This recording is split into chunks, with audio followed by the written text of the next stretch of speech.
2, 1. Ooh, happy Friday. We are back with honestly, I gotta say, selfishly, I'm excited for this episode. Or maybe I always say Yay. I'm excited, but we have Dr. Brittany Woolford, who is not only an amazing businesswoman, but one of my dear friends. I'm so glad you're here. Yeah, thanks for having me. I always love chatting with the both of you, so I'm excited for us to have an episode together. I love it. I was even thinking too, it's Women's Month in March. So Andy, we should really Oh, just have only female guests all month long. I love that. Yeah. I yeah, feel like we know that's a lot perfect. of badass female business owners in our lives. Yeah, We've got like yeah. a Siamese twin thing going on. Super black. I'm I know, Andy, I standing, try to so I'm like match you. scooting back to try to be like Uh, exactly the same size as you.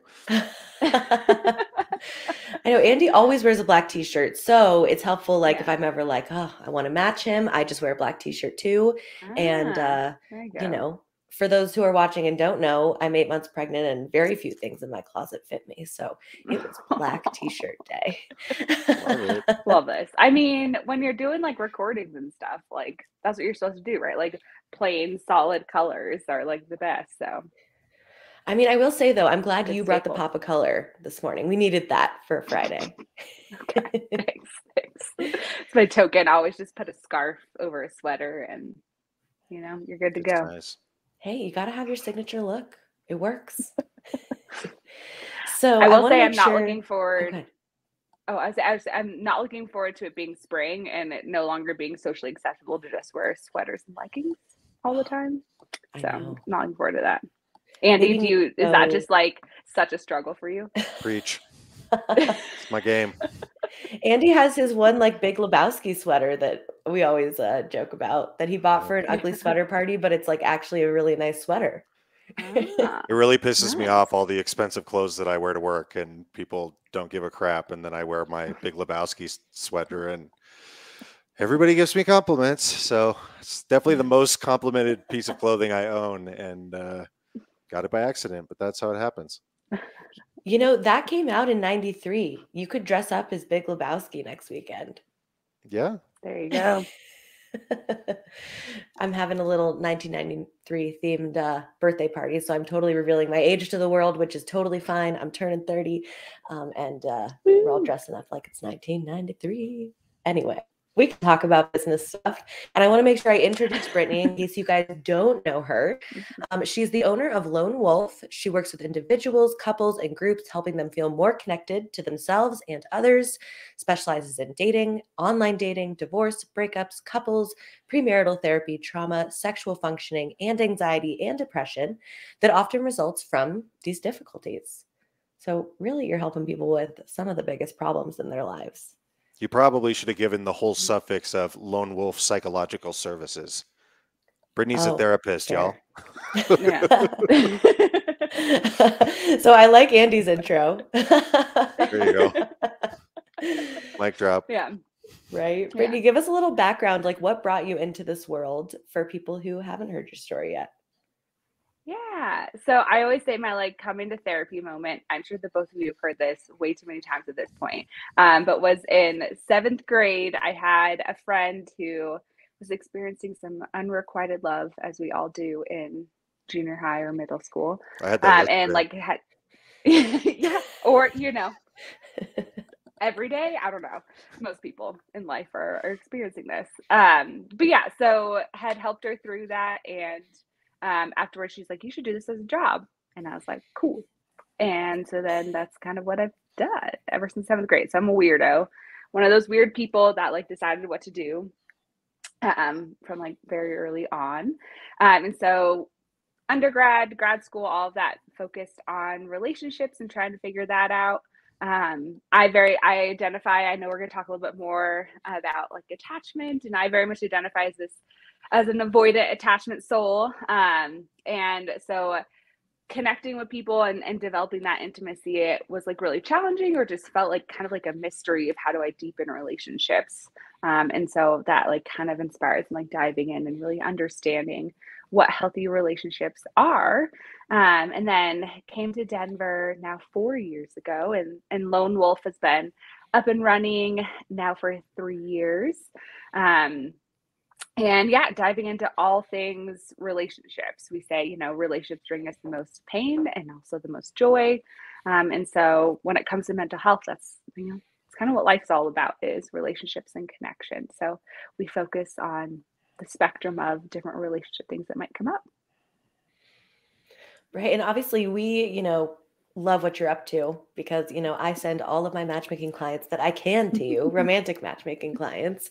And, I feel like too, for Andy and I were just recording an interesting podcast episode yesterday of like dating as a business owner, which was kind of obviously interesting because there are different challenges, also lots of overlap.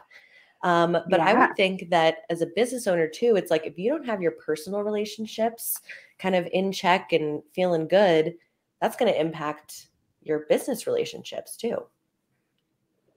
Absolutely. Yeah. Like, and that's what kind of like attachment theory stems out of. It's not just that like you're this way with romantic partners. It's like you're this way with everyone. And so that same like attachment stuff and coping that you use in romantic relationships are coming out in your business relationships as well, and in your dating and like connecting and networking and all of that, it all shows up there too. Can you also give us examples of the different attachment styles, just in case people aren't familiar? Yeah. I feel like there's a lot of talk about this now, but people listening may not know. Yeah, I love to dive in. So attachment theory is kind of just your relationship personality type. So if you ever take like a personality quiz, it's kind of like that, but describing more relationship patterns. And so there are 4 types. The first one is secure. This is kind of, what we're all aiming for. And these are people that feel really comfortable being by themselves and really comfortable having really close, intimate relationships. So kind of like that dual piece.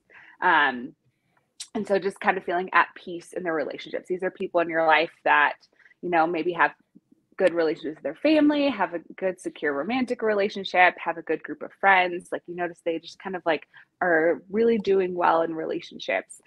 Also, again, how that works, have like better mental health outcomes as well. So probably lower depression, lower anxiety. These are people in our life who are like, oh, they're crushing it. And like, we want their like secret sauce.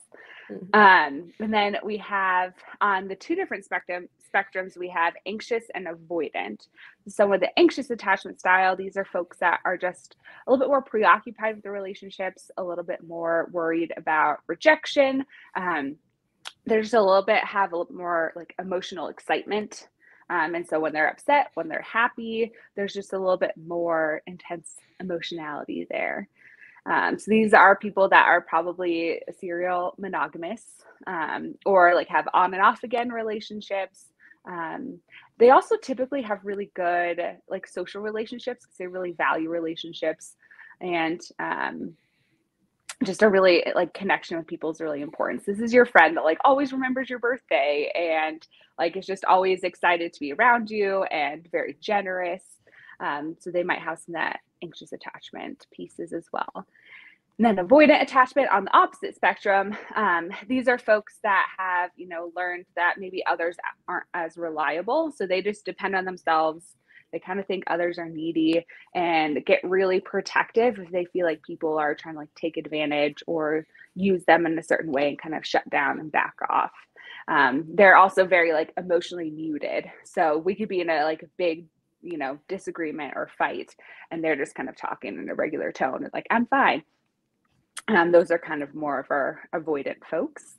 And these people typically do really well in business and are really high achievers because at the end of the day, they're going to get it done. They're going to take on all the extra projects. They're going to do a bunch of work and really invest in themselves. And so a lot of times we see these folks more in like the business realm, and also like really idolized in our like American culture of like pull yourself up by your bootstraps, don't need anyone ever, the lone wolf.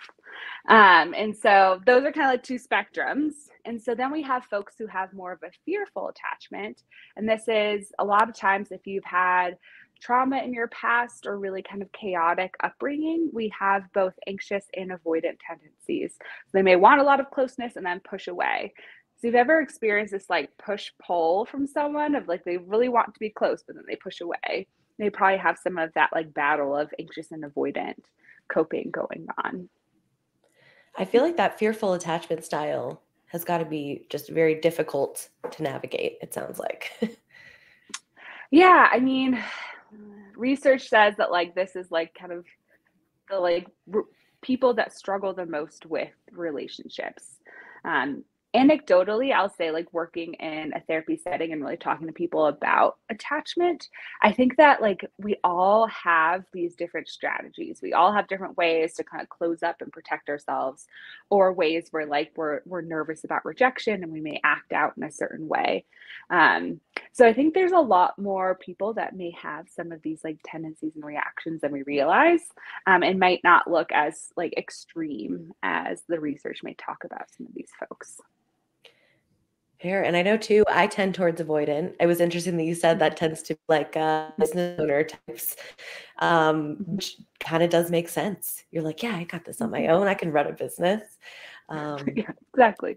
Yeah, I'd be curious, like, hey, if you're watching and you want to share your attachment style, we'd love to know if you're a business owner. I feel like this is your next research piece or something. I mean, I'm done with research. I wrote a You're like, Abby, I have enough to do. I am done with research. But also, right, if you head to my Instagram, if you just hit the link tree, there's a attachment quiz if you're curious and you want to figure that out. If you're a business owner, you're like, I wonder if this fits for me. Awesome. Go ahead and do that. And we have the link to all of Brittany's socials below this video. So you can just go and click it. Andy, I don't want to ignore you over there. Like, what's going on? I know you have a million good questions brewing. No, I was trying to remember if I knew what my style was, but I think it's changed in the past. Well, you'll have to take the quiz and update us if you want. Painted that one as the best one this time around, so maybe I won't reveal. Well, now I think that's a great point, Andy, that like these things are changeable. Right. It used to be that the research would say like, birth to age 3 is when you develop this, and then you're screwed for the rest of your life. Lovely. Whereas I think very much these like are movable pieces, where like I say that like I act mostly secure in relationships, but when I'm super stressed or worked up, or like when certain things hit certain buttons for me, my attachment system's activated and I do use more like avoidance strategies. And so I think it's very much more of that, of like maybe like a baseline coping and strategies more feeling really stressed may come out in more of those like different attachment categories. But yeah, definitely can like change and shift and feel more secure. Also depending on the people you're in a relationship with. So if you're in a relationship with someone who's super anxious, who's like clingy and like wants to text you every 5 minutes, and if you don't text them back within 5 minutes, then it's a like complete meltdown, right? Like you may find yourself reacting a little more avoidant to that as well. So it's a lot more mobile and complicated than just like 4 categories that you could fit in. What about I think I would be in the lesser or tighter anxious avoidant, but I guess here we go, internet. My thing is like if I'm working on a relationship or in one that it's really, really, and this is romantically, business, etc. But the more fired up, anxious side if it's happening, but then if it doesn't work out, you're dead to me. It's like it never existed. Like I can move on 2 minutes later. So I think maybe that's an avoidant discharge. I don't know. Right. Like, look, avoidant coping strategy, right? If we like change it to that instead of like, here's this like deficient thing you have, it's like, oh, you've learned to cope in this way, because I imagine like past hurtful experiences that this like helps you self-soothe in that moment. And like I said, like anecdotally, I feel like more in the world, there's people with kind of both strategies than not. I think I have enabled myself to eliminate the ability to have disappointment. So if it's working, I'm really hopeful. If it's not, I'm done. Yeah. I feel like this is going to turn into a therapy session for Andy now. I'm kind of excited. always here for that. But on the business of it all, since we're talking about your business and not my love life, we can get into that when we end the live stream. Don't worry. How are things going in the landscape of therapy post-pandemic? obviously all of these online resources came out, which Mhm. have been largely positive. It's made psychological services available to more people, obviously technology wise and finance wise. It's also enabled traditional therapists to see people virtually more commonly versus always Mhm. in person. But how have things been going maybe in the industry as a service provider in mental health in the past few years? Because pretty much everybody's gone through some stuff. Yeah, I think that's like a great question and something that like therapists are talking about constantly. I think there's like a lot of good and a lot of like ooh stuff happening. Where if you ask any therapist, we're all super judgy about the like talk space and better help and things like that, where it's taking these really talented therapists and really making it so they have to be really pigeonholed in how they approach therapy, and then they're paid really poorly for someone who has like an advanced degree. And then like I was watching the like Uber, it wasn't the actual documentary, but it was like, you know, playing around with like the Uber startup. And kind of what tech companies do is that like they lure you in with these really great benefits, with like this really great pay. And then, you know, these therapists are like, oh, this is wonderful. I can do this from home. I can be virtual. I can see as many clients as I want. They give me tons. Um, so they maybe like stop working at another job or stop their private practice, and they're all in. And then it kind of like they shift and they take away the benefits, or they decrease the pay, or they do some of these things that, you know, and then your therapist, who's now seeing way too many clients and is, you know, angry with the company, is now trying to give you good quality care. And we're humans too, so that's going to come out in the care. Um, so while I think that this has made it really accessible for people, and people are more like willing to dive into therapy of, oh, I can just go on an app and like message someone, where I think that's really enticing. I think that I see a lot of people calling in, they're like, yeah, I tried the BetterHelp and you know, it was okay, but it wasn't really that helpful. I think a lot of people, those first experiences with therapy are now with these more like apps, and they're like, oh, this is therapy, and it may turn them off to it. So that's my worrying caution. And then I'll point like to the research shows that I think it's like, and don't quote me on this because I do not remember the exact percentage, but it's like 30 or 45% of the factors that actually influence change in therapy is your relationship with the therapist.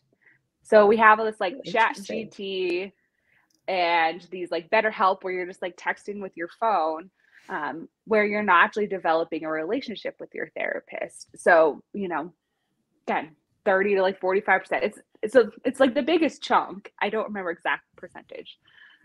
Is that relationship with a therapist, and you're not getting that.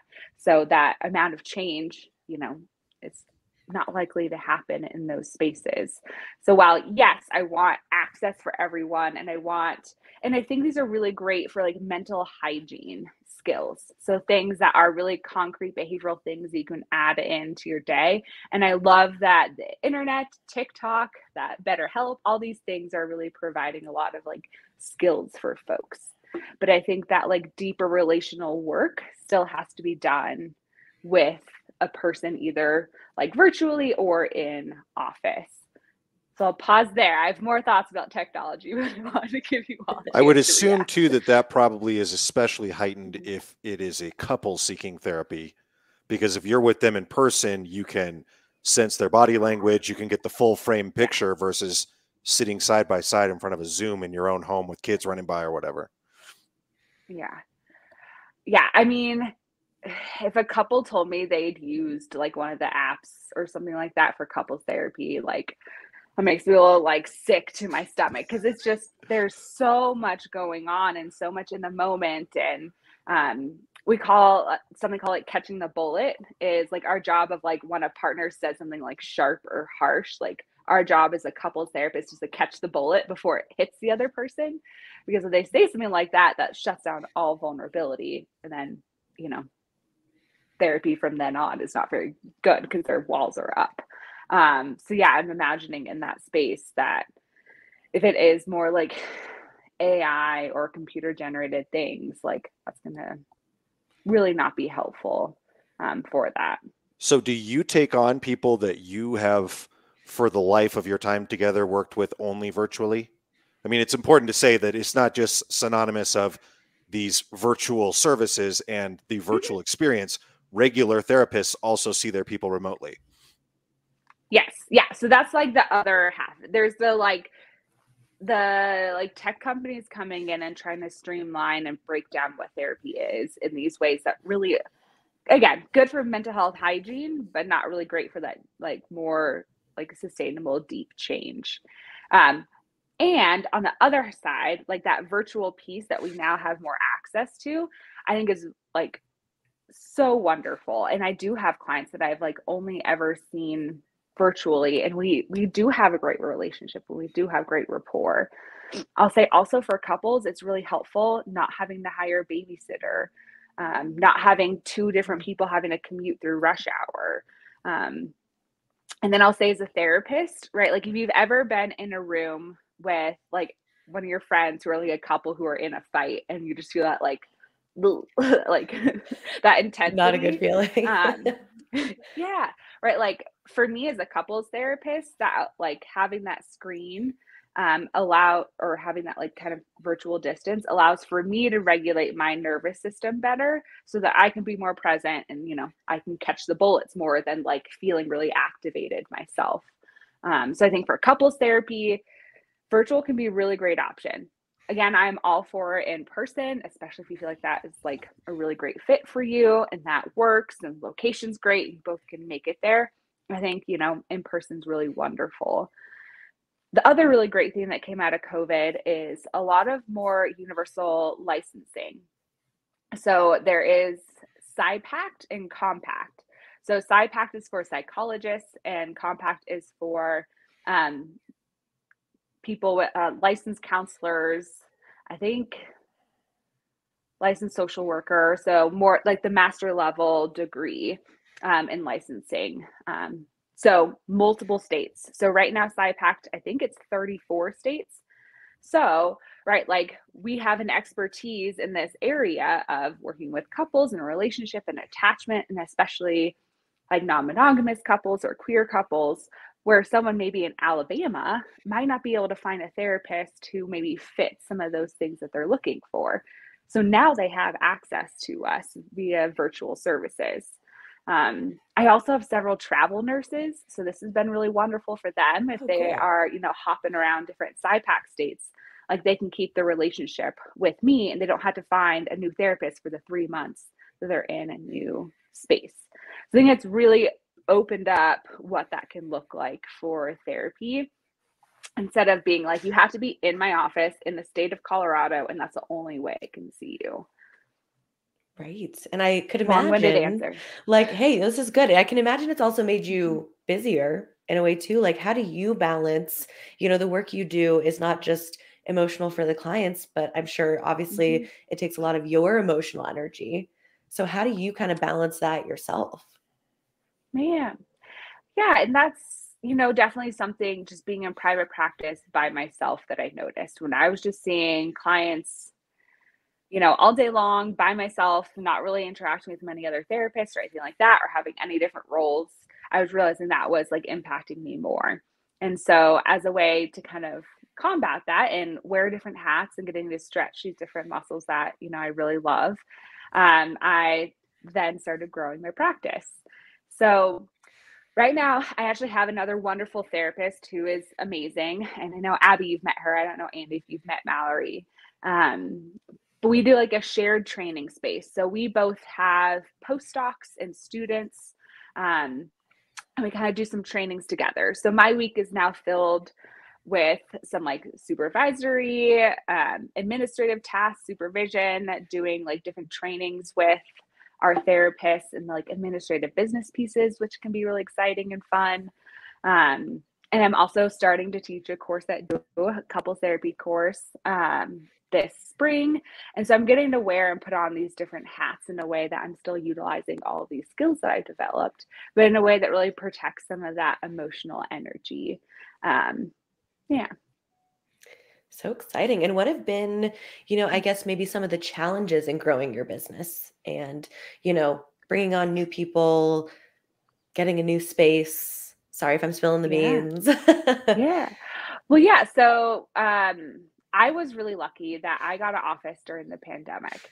And as most people know, right, that the commercial real estate was like really tanking during the pandemic because everyone is not being in the office. So I had this Mhm. really wonderful office space near Wash Park that has these lovely mountain views, and I like love this space so much. It's dear to my heart. And I was able to get that during this time because COVID, and they were pretty much wanting any people that were willing to take office space at that time. But now Mallory and I have grown to the point where next year we will have 2 licensed psychologists, 3 postdocs, and 4 students, and then both Mallory and I. So we obviously need more space.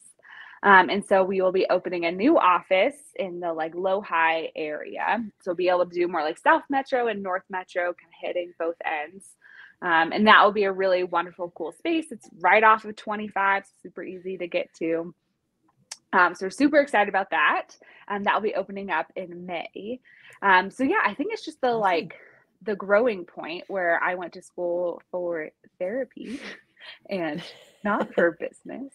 But thankfully I come from like an entrepreneurial family, and I've gotten a lot of support from my parents of like navigating and figuring out like the different business pieces. Um, yeah, so I think there's the piece where I'm having to really juggle and manage and kind of shift how much time I'm spending client facing to really make sure that I can show up for my therapists at my practice and really support them as much as I can. So I think that's a juggle.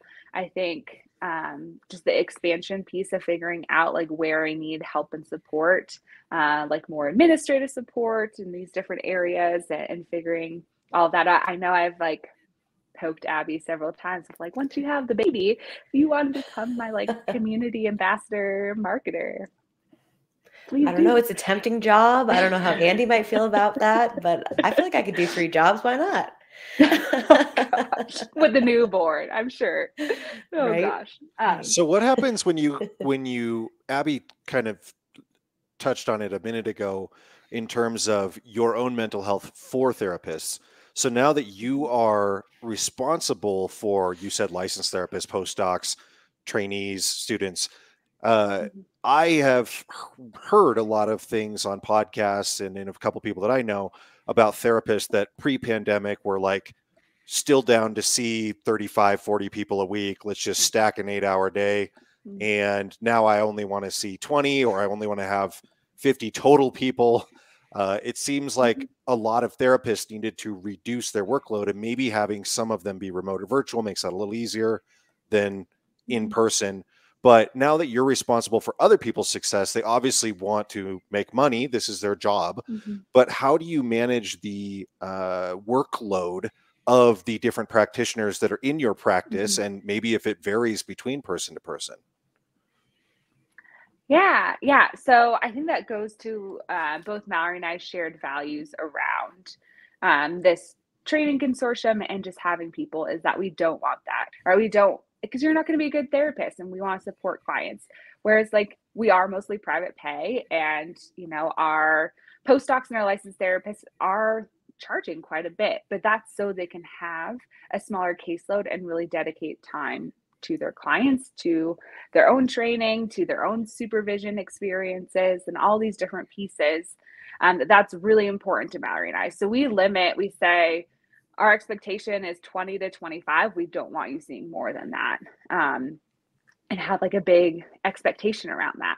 I also am very much open of like, if they're saying, hey, like I'm really feeling tapped out at 20, and I can't do any more than that, or like they're worried or concerned about making enough money if they're only seeing 20 folks, then I tap into my realm that's closer to you guys, where it's like, okay, like what passive income, what other avenues can I help support them, where maybe they're not having to just wear that therapist hat for more than 20 sessions a week.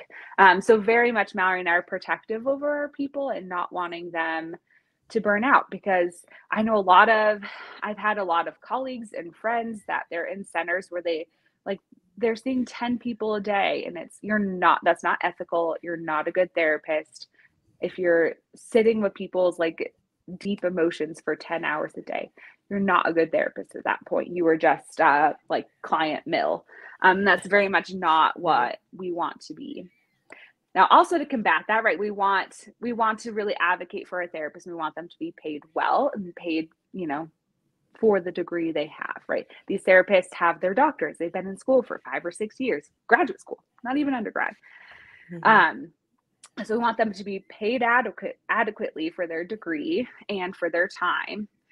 And we also want to balance the idea of like being accessible to people, which is why we also brought on students, where students have a very reduced rate. And then it's kind of pay what you can after that, right? So we have their set rate. And then if a client's like, yeah, I really can't do that. Or if my student comes to me and they're like, hey, I think they should be seen every week, but they can't afford that. Like, cool, whatever they can pay if they need to come every week. So very much trying to like meet the need and be accessible to people, while also our licensed folks and our people who've been in school and have been poor grad students for most of their adult life, right? Making sure that they're getting paid well. So those are kind of our like tier of values of not being a therapy mill, and then also making sure people are adequately compensated for their work. Can you also talk to the expanding stuff beyond the clinical hour? You were mentioning a lot of therapists are now doing group therapy or workshops or speaking opportunities or podcasts or online courses or informal dating coaching. There's so many things that people are doing now, but I wonder with the social media of it all, if you make very good social media content and it's informative and approachable. And I wonder if therapists view their persona as bringing it down to a human level and making it fun, but still having that kind of authoritative academic, I am a doctor kind of thing. How has that been going with therapists trying to do these ancillary services and still keeping it like, I'm your therapist, you come to my office? Yeah. I think that's like, it's an interesting line. And I think there's like generational pieces. I think there's a lot of therapists I talk to that are like, I don't want to dance around for TikTok. Like, I don't really care about that. Like, I just want to see clients. Cool. I want to support that journey for you. If this is not an avenue you really want to pursue, great. And then there are people that like stay way too academic and remove themselves. And I don't think that like, people cling to that piece. But then there's this view of like therapists, like you should be seen as professional, you shouldn't disclose any information. So that line is hard, because a lot of these social media platforms, you do well when you're talking about your own life story. So I think it's really playing with that line. There's been some therapists that I'm like, that's a questionable choice. I don't know if I would reveal that about myself. But also, like, if you're not really wanting to be as client facing and you're doing more of this passive income type work, maybe that's okay. Or maybe that works out for you. If like you're just really trying to tell your story and your healing journey, great. Love that. And so I think it's a balancing act. Yeah. And I definitely have had a bunch of my own insecurities about making like reels or TikTok videos and things like that. And if other therapists and other professionals will judge me. And so I think it's, again, finding what that line looks like for you, and just who you are, because that's who I am as a therapist, right? Where I'm like really relational. I really want to connect with you. I use a lot of like self-disclosure in therapy, not like, here's my life story, but like, here's how I'm reacting to you in the moment. Here's how I feel about you or our relationship. And so I'm like just very personable in my therapy sessions. And I think there's people that aren't, and that's okay too, right? Like it's just different styles. And so that's probably going to show up in how they show up on social media as well. Love it. And, we used to make a lot of TikTok videos together. We got to revive that. It was fun. I don't know. We do. Yeah. I will say my like social media heart has been like fading lately, just with all the extra business responsibilities, but hopefully I can get back to a point. where that can be a little bit more a priority, because it was fun and it did feel like, especially when I was like really putting in the work and the effort, getting a lot of feedback from folks of how some of the things were helpful. And I think that's another way of like that like value of access of like, here's some things that people can readily access for free. I love it. And you do have a course people can access too. Yeah, On your that's website, true. correct? I Tell us a forget little bit about about that. Yeah, so I have just like attachment 101 course. So if you were listening to me talk about some of like the attachment stuff, you're like, I would love to know more. Great, go ahead. You can go on there. It just dives into the different attachment styles a little bit more. And then it talks you through each attachment style, how they go from like dating, relationship, breakup, divorce, and kind of what those different behaviors might look like. And then give you some worksheets of how to quiet some of that like attachment reaction or noise when you're having a really intense response. A lot of times people who feel more anxious attachment, they call it like this like anxious attachment spiral, where you're just like convinced yourself that someone hates you, that they're going to break up with you, and these anxious thoughts are just like overwhelming and physically overwhelming, even though your rational brain's like, I know this is anxiety right now. And so like some worksheets to help like manage that. And then avoidant folks, when our avoidant attachment is triggered, what we like to do is be like hypercritical of everyone and our like partners. And so if you find yourself like finding all of these flaws in the people you're in a relationship with, and you're like, you notice you get to this point where it's just like them breathing is like making you upset. Some worksheets on how to like manage and combat that. I'm only laughing because I've totally been there, but yep. I had to check that for myself too, and I'm like, are these criticisms based in reality right now? Fair. Exactly. So go check out the course. I would highly recommend it. And then Brittany, where can everyone connect with you, get in touch with you, follow your TikToks and Reels when you get back into that? Yeah. So a great way, I am more of like an Instagram person. That's just where like I felt most comfortable technologically. So Lone Wolf Psych, I think like you said, all of that's there. Is a great way. You can see some of just the things that I've created. And then in like, you go in the bio in the link tree, you can get to my website, you can get to blog, you can get to the course. All of those things are really easily accessible. And then literally everywhere on my Instagram, like on every page 5 times on my website, there's like a book now button. And that allows you to instantly schedule a phone consultation, which is free. And it's just kind of like a 15-minute, like, here's what's going on. Do you feel like you have a therapist that can help? So if you're like questionable about therapy and you're like, maybe want to try it out, go ahead and schedule one of those. Super easy. Abby turned me on to Calendly, and so it makes just life easier for everyone. I feel like I should be like a Calendly affiliate with the amount of people I've sent over there. Ambassador. Yeah, absolutely. Right. But yeah, so that's just like an easy way to like get that first phone call out of the way. I know sometimes that's the hardest or most difficult hurdle. And if we aren't a good fit, we'll make sure we give you some resources to find a better fit. Amazing. Well, thank you for sharing your wisdom, chatting with us. Selfishly, I always love to hang with you. So spending my Friday morning, starting my day this way is perfect. Andy, any other parting words? I feel like I forgot to plug our podcast. No, this episode will be available on all major podcast platforms on Tuesday. They always go live video on Friday and then podcast the following Tuesday. But other than that, you can find us at founderist.club. And if you know somebody who should be on the live stream, send us a message on the website. We love meeting new entrepreneurs and continuing. This is episode 31, and I gather we'll probably go forever. We're never stopping. Okay, you got to hold us to that now. Thank you again, Brittany. Have a great day. See you. Thanks for having me on.